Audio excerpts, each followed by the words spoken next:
Bismillahirrahmanirrahim. Uh, ada satu falsafah penyusunan sifat 20 yang saya nak kongsikan daripada kitab Tuhfah Al-Mufidah oleh Imam As-Suqtani rahimahullah, yang juga menulis hasyiah terhadap Ummul Barahin Imam As-Sanusi rahimahullah. Jadi Imam As-Suqtani dia timbulkan soalan tau. Dia tanya, ataupun mungkinlah ada orang tanya kan, fa'in qulta, mungkin kau bertanya, lima qaddama al-wajibati ala ma'adaha min al-mustahilat wal jaizat. Jadi kenapa Imam Sanusi dalam kitab Mubarahin dia kan, dia sebut perbahasan sifat yang wajib dulu, baru sifat yang mustahil, kemudian sifat yang harus. Dalam kita mengaji sifat 20 tu kan.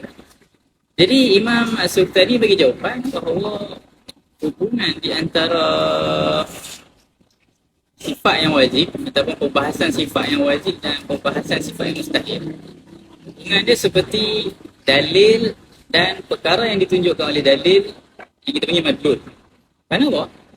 Kerana bila kita tahu sifat Allah yang wajib kan, misalnya bila kita tahu Allah wajibul wujud, Allah tidak ada permulaan tadi, secara lazim ni implikasinya kita tahu bahawa Allah Ta'ala mustahil dia tiada, mustahil dia mempunyai permulaan. Jadi sifat yang wajib menjadi dalil, manakala sifat yang mustahil tu dia menjadi madlul ataupun perkara yang kita faham daripada dalil.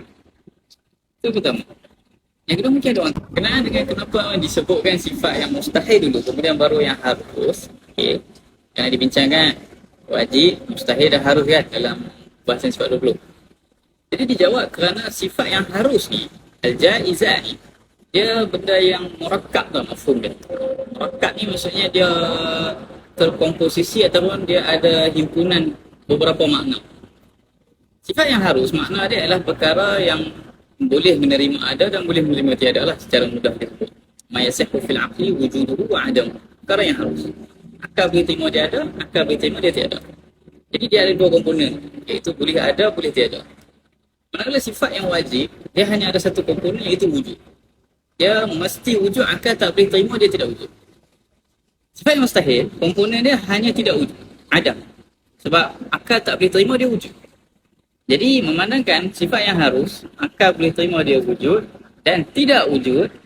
Jadi memadai, bukan memadai lah, dia kata apa, sesuai lah, munasabah lah disebutkan sifat wajib dulu, ikuti dengan mustahil, baru sifat yang harus.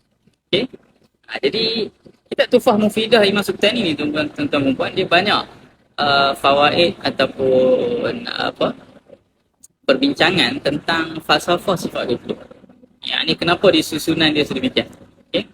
InsyaAllah saya akan daurahkan kitab ni tak lama lagi. Okay? Yang berminat boleh start je lah. Okay?